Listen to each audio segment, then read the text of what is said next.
नमस्कार। आकाशवाणी से प्रस्तुत है समाचार संध्या।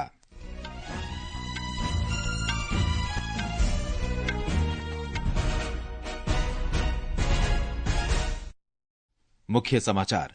भारत ने कनाडा के उपमंत्री द्वारा केंद्रीय गृह मंत्री अमित शाह के संदर्भ में लगाए गए आरोपों पर कड़ा विरोध दर्ज कराया। कहा, ऐसे गैर जिम्मेदाराना रवैये का द्विपक्षीय संबंधों पर गंभीर असर होगा। विदेश मंत्री डॉक्टर सुब्रमण्यम जयशंकर ने कहा, भारत अपने आप को वैश्विक मित्र के रूप में स्थापित कर रहा है। कश्मीर घाटी में सुरक्षा बलों ने 2 अलग अलग मुठभेड़ों में एक लश्कर कमांडर सहित 3 आतंकवादियों को मार गिराया। सरकार ने मध्य प्रदेश के बांधवगढ़ बाघ अभयारण्य में 10 हाथियों की मौत की जांच शुरू की। और क्रिकेट में भारत ने न्यूजीलैंड को मुंबई में तीसरे टेस्ट मैच में दूसरे दिन 9 विकेट पर 171 रन पर रोककर बढ़त हासिल की।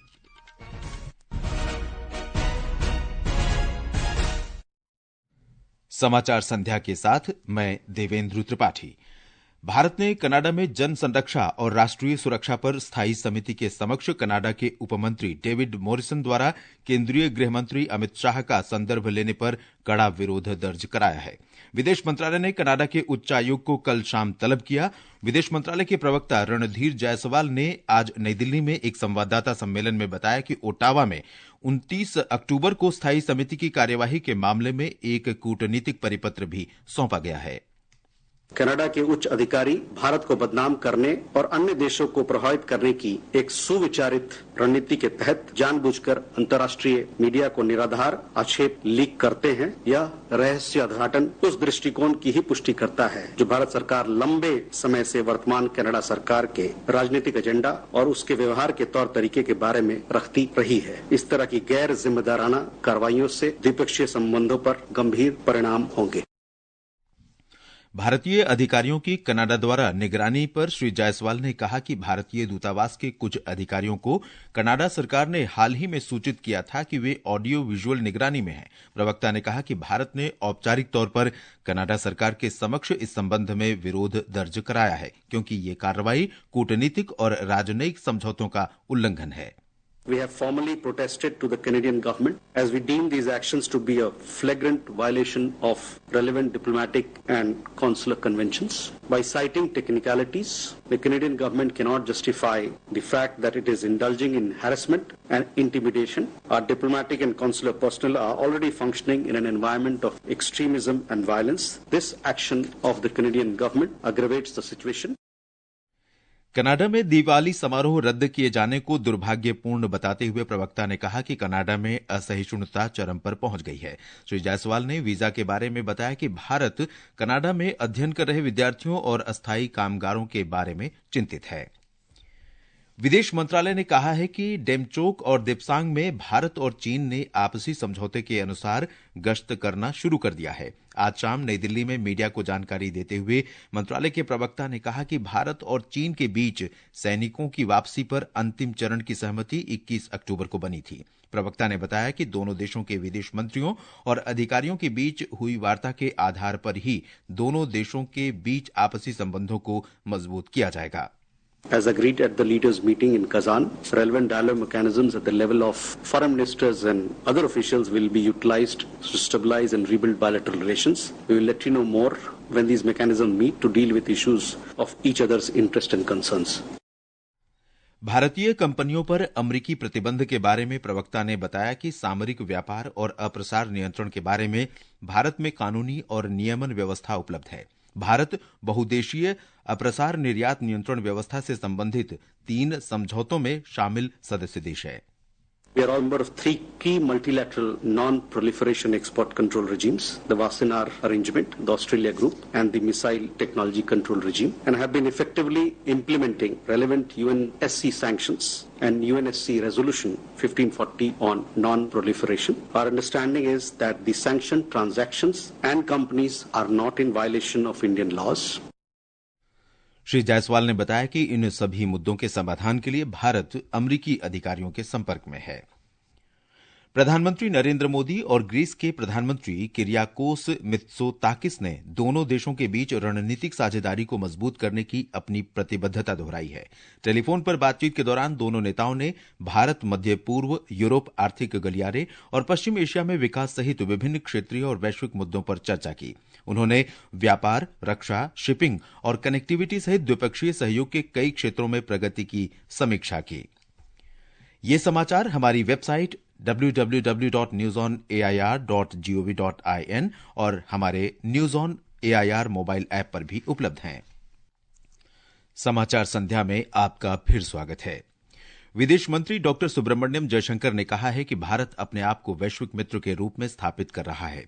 डॉक्टर जयशंकर ने आज नई दिल्ली में एक पुस्तक लोकार्पण समारोह को संबोधित करते हुए कहा कि भारत अधिक से अधिक देशों का मित्र बनना चाहता है। उन्होंने कहा कि भारत में इसके लिए सांस्कृतिक और ऐतिहासिक कारण हैं। उन्होंने कहा कि भारत में कट्टरता की सभ्यता नहीं है। डॉक्टर जयशंकर ने क्वाड के मुद्दे पर कहा कि अमेरिका, जापान और ऑस्ट्रेलिया को इससे लाभ हुआ है।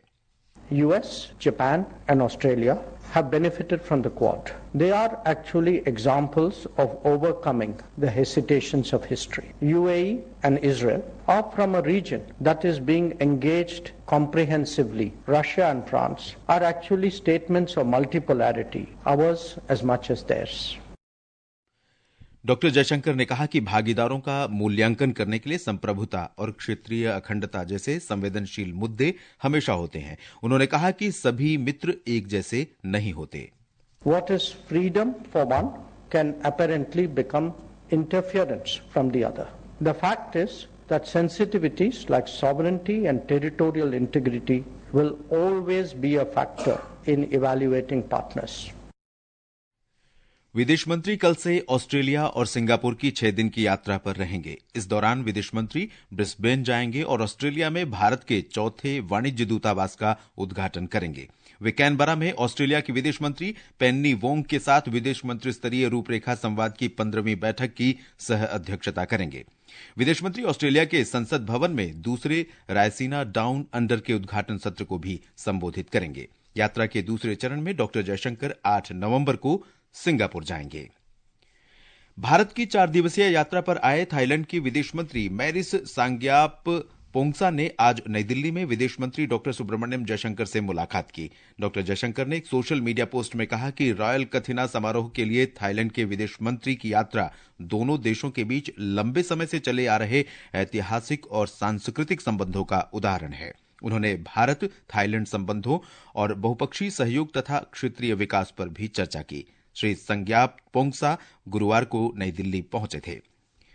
महाराष्ट्र विधानसभा चुनाव के लिए नामांकन वापस लेने की आखिरी तारीख 4 नवंबर है। महाराष्ट्र में दोनों प्रमुख गठबंधन महायुति और महाविकास अघाड़ी बागी उम्मीदवारों से जूझ रहे हैं। ब्यौरा हमारी संवाददाता से।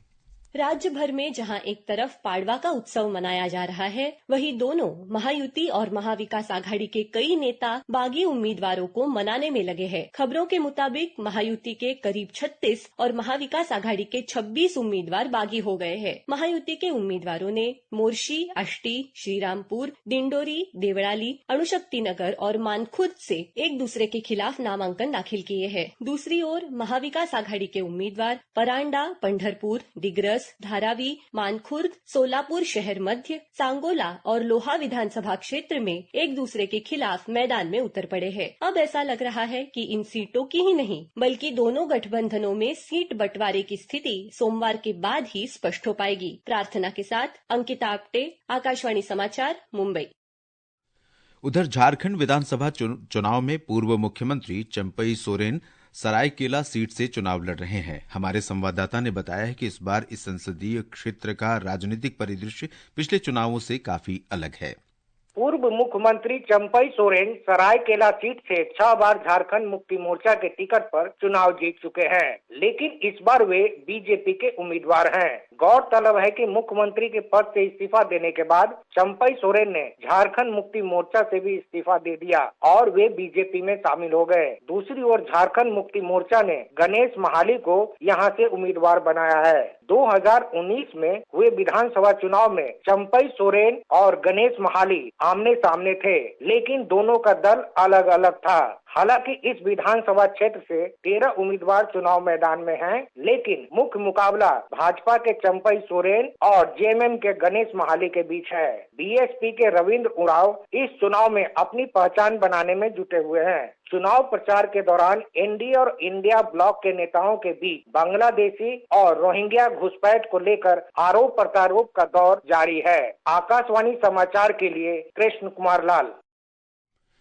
कश्मीर घाटी में आज सुरक्षा बलों ने 2 अलग अलग मुठभेड़ में एक लश्कर कमांडर सहित 3 आतंकवादियों को मार गिराया है। कश्मीर के पुलिस महानिरीक्षक बीके बिर्दी ने आकाशवाणी समाचार को बताया कि दोनों इलाकों में आतंकवादियों की मौजूदगी की जानकारी मिलने के बाद सुरक्षा बलों ने एक संयुक्त दल के साथ घेरा डालकर तलाशी अभियान चलाया। बाद में यह तलाशी अभियान गोलीबारी में बदल गया, जिनमें 3 आतंकवादी मारे गए हैं। श्री बिर्दी ने बताया कि मारे गए आतंकियों में से एक की शिनाख्त आतंकवादी संगठन लश्कर के शीर्ष कमांडर उस्मान उर्फ छोटा वहीद के रूप में हुई है। वो पाकिस्तान का रहने वाला है। वो श्रीनगर के खानियार इलाके में मुठभेड़ के दौरान मारा गया है। अभियान के दौरान 4 जवान घायल हुए हैं। इनमें से 2 जम्मू कश्मीर पुलिस के और 2 केंद्रीय रिजर्व पुलिस बल के जवान हैं। घायलों को अस्पताल में भर्ती कराया गया है। श्री बिर्दी ने बताया कि दक्षिण कश्मीर के अनंतनाग जिले में लारनू कुकरनाग क्षेत्र में सुरक्षा बलों के साथ मुठभेड़ में 2 आतंकवादी मारे गए हैं। ये समाचार आकाशवाणी से प्रसारित किए जा रहे हैं। ताजा समाचार जानने के लिए आप हमारे social media handle X @AIR News Hindi को फॉलो कर सकते हैं। समाचार संध्या में आपका फिर स्वागत है। सरकार ने मध्य प्रदेश के बांधवगढ़ बाघ अभ्यारण्य में 10 हाथियों की मौत की जांच शुरू कर दी है। केंद्रीय पर्यावरण, वन और जलवायु परिवर्तन मंत्रालय के अधीन वन्य जीव अपराध नियंत्रण ब्यूरो ने अभ्यारण्य में हाथियों की मौत की जांच के लिए एक दल का गठन किया है। यह दल इस मामले की स्वतंत्र रूप से जांच करेगा। बांधवगढ़ बाघ अभ्यारण्य के एक गश्ती दल ने 29 अक्टूबर को पातौर और खियातुली में 4 हाथियों की मौत की रिपोर्ट दी थी। आसपास के इलाके में तलाश करने पर 6 और हाथी बीमार पाए गए या बेहोशी की हालत में मिले, जिनकी बाद में मौत हो गई। मध्य प्रदेश के संबंधित अधिकारियों की प्रारंभिक रिपोर्ट के अनुसार हाथियों की मौत जहर खाने से हुई है। अमेरिका में राष्ट्रपति चुनाव के अब मात्र 3 दिन शेष हैं। इस पद के उम्मीदवारों ने प्रचार के लिए अपनी पूरी ताकत लगा दी है। रिपब्लिकन पार्टी के उम्मीदवार डोनाल्ड ट्रंप और डेमोक्रेटिक पार्टी की उम्मीदवार कमला हैरिस ने उत्तरी कैरोलिना और वर्जीनिया में अनेक रैलियां की, क्योंकि ये दोनों की राज्य चुनाव में निर्णायक भूमिका अदा कर सकते हैं। रिपब्लिकन पार्टी के लिए उत्तरी कैरोलिना को जीतना जरूरी है। यहां डेमोक्रेटिक पार्टी की ओर से जबरदस्त चुनाव प्रचार किया जा रहा है ताकि चुनाव परिणाम उनके पक्ष में हो। और मुंबई में भारत के साथ तीसरे और अंतिम क्रिकेट टेस्ट मैच के दूसरे दिन का खेल समाप्त होने तक न्यूजीलैंड ने दूसरी पारी में 9 विकेट पर 171 रन बना लिए थे। भारत ने पहली पारी में 263 रन बनाकर 28 रन की बढ़त हासिल की है। शुभमन गिल ने 90 और ऋषभ पंत ने 60 रन बनाए। न्यूजीलैंड ने कल पहली पारी में 235 रन बनाए थे। 3 मैचों की श्रृंखला में न्यूजीलैंड ने 2-0 की अजेय बढ़त बनाई हुई है। और अंत में मुख्य समाचार एक बार फिर। भारत ने कनाडा के उप मंत्री द्वारा केंद्रीय गृह मंत्री अमित शाह के संदर्भ में लगाए गए आरोपों पर कड़ा विरोध दर्ज कराया। कहा, ऐसे गैर जिम्मेदाराना रवैये का द्विपक्षीय संबंधों पर गंभीर असर होगा। विदेश मंत्री डॉक्टर सुब्रमण्यम जयशंकर ने कहा, भारत अपने आप को वैश्विक मित्र के रूप में स्थापित कर रहा है। कश्मीर घाटी में सुरक्षा बलों ने 2 अलग अलग मुठभेड़ों में एक लश्कर कमांडर सहित 3 आतंकवादियों को मार गिराया। सरकार ने मध्य प्रदेश के बांधवगढ़ बाघ अभ्यारण्य में 10 हाथियों की मौत की जांच शुरू की।